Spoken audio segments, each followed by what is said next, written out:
Kita pun tak pernah minta pada Allah. Siapa pernah minta?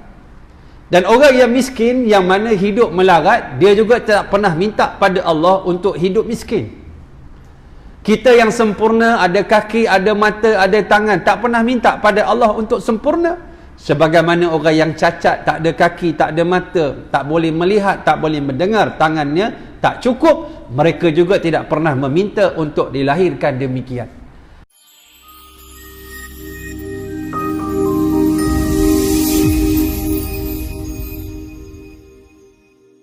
Kepada Abu Dzar, yang pertama dia pesan kepada Abu Dzar, bihubbil masakin wa an adnuwa minhum, wa an adnuwa minhum. Pertama Nabi berpesan supaya kasih kepada orang miskin. Bukan saja kasih kepada orang miskin, wa an adnuwa minhum, bukan saja kasih pada golongan ini, namun disuruh oleh Nabi supaya bergaul dengan mereka. Ini satu wasiat atau pesanan yang cukup sukar.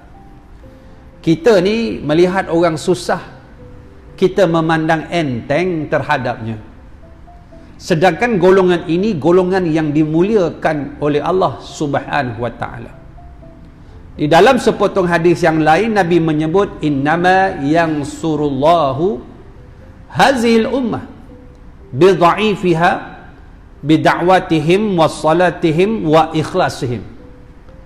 Nabi kata sesungguhnya Allah memenangkan, Allah mengangkat sesuatu umat itu kerana orang-orang yang dhaif, du'afa, orang-orang yang miskin, orang-orang yang hina, yang dipanggil orang yang tak ada nilai pada pandangan manusia.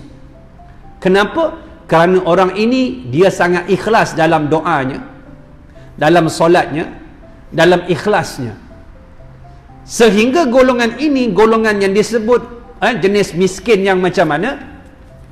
Jenis miskin yang diangkat oleh Allah Subhanahu wa taala dalam keadaan ini yang disebut dalam banyak hadis yang lain, bukan miskin yang mana miskin meminta-minta, tetapi orang yang miskin yang ada nilai pada Allah Subhanahu wa taala. Orang yang bersyukur di atas ujian Allah. Kita malam ni yang kita rasa kita kaya, kita rasa kita kaya, kita rasa. Kita pun tak pernah minta pada Allah. Siapa pernah minta? Dan orang yang miskin, yang mana hidup melarat, dia juga tak pernah minta pada Allah untuk hidup miskin. Kita yang sempurna, ada kaki, ada mata, ada tangan, tak pernah minta pada Allah untuk sempurna. Sebagaimana orang yang cacat, tak ada kaki, tak ada mata, tak boleh melihat, tak boleh mendengar, tangannya tak cukup, mereka juga tidak pernah meminta untuk dilahirkan demikian. Lalu Allah Subhanahu wa taala memberi ujian mengikut apa yang sesuai bagi kita, menurut ilmunya yang kita tak faham. Sebab itu ilmu Allah itu bukan kiraan akal fikiran. Dan golongan yang sangat istimewa ini diangkat oleh Allah di atas keikhlasannya. Orang-orang miskin yang demikian, ya, yang mana mereka mencuba nasib, namun mereka tidak berdaya untuk menghasilkan atau menambah baik sosial ekonomi mereka. Dalam keadaan mereka sudah berusaha dan dia banyak menyerah kepada Allah, lalu orang ini orang yang sangat luar biasa di sisi Allah. Dalam PKP ini kita jumpa ramai manusia. Kadang-kadang kita nampak dia susah, tetapi bila kita nak tolong, dia nampak orang lebih susah. Terkadang dia susah, lebih susah daripada orang lain, tetapi kerana kemuliaan hatinya, dia kata, ustaz, beri sahabat kita tu. Ana rasa dia lebih susah. Yang kata beri pada sahabat kita, dia lebih susah daripada orang yang dia nak minta kita tolong orang tersebut. Ini nilai kemuliaan yang ada pada diri seseorang. Ini izzah yang mana mereka ini tidak meminta. Terkadang bila mana kita nak beri bantuan, dia terima, tetapi dia tak meminta, tetapi dia terima. Erti kata lain, itu budi perketi kemuliaan. Bahkan dia lebih susah, dia menurut dan memberi kepada orang yang lain. Ini kemuncak yang kita panggil ukhuwah, yang disebutkan oleh Allah dalam suratul Hujurat, innamal mu'minuna ikhwatun. Yang dikatakan orang yang beriman dia mari dengan innama. Dalam kita rujuk dalam kaedah bahasa Arab, nahwu dan juga balaghahnya, bila kita sebut innama, kalau sekiranya dia ayat biasa kita buang innama, kita sebut al-mu'minuna ikhwatun, ayat itu sempurna, lengkap, dia boleh berdiri dengan sendiri dengan kita membuang innama. Tetapi dia ayat Quran.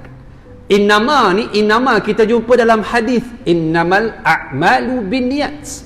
Sesuatu niat itu dia menghasilkan, dinilai satu kerja itu dengan niat yang duduk dalam hati kita. Sebab itu dalam niat ini, sebab tu kalau saya tanya orang meninggal dalam masjid elok tak? Siapa nak jawab? Tu tak nak tanya, dia tak jawab. Orang meninggal dalam surau baik tak? Baik, alhamdulillah. Meninggal sedang curi aircon, baik. Tuan-tuan tak boleh jawab. Orang yang meninggal dekat disko baik tak? Belum tentu dia jahat.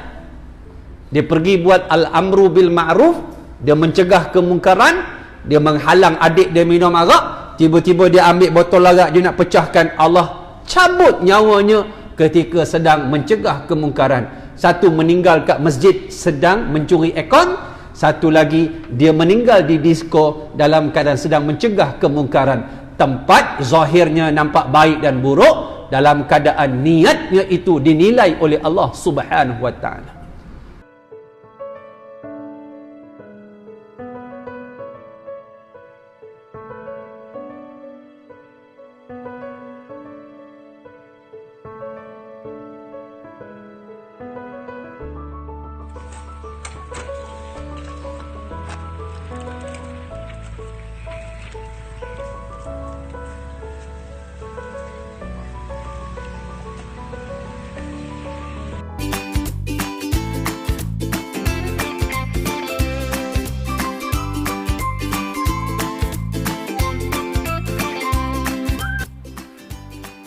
Terima kasih kepada semua para penyumbang. Syukran jazilan katsira.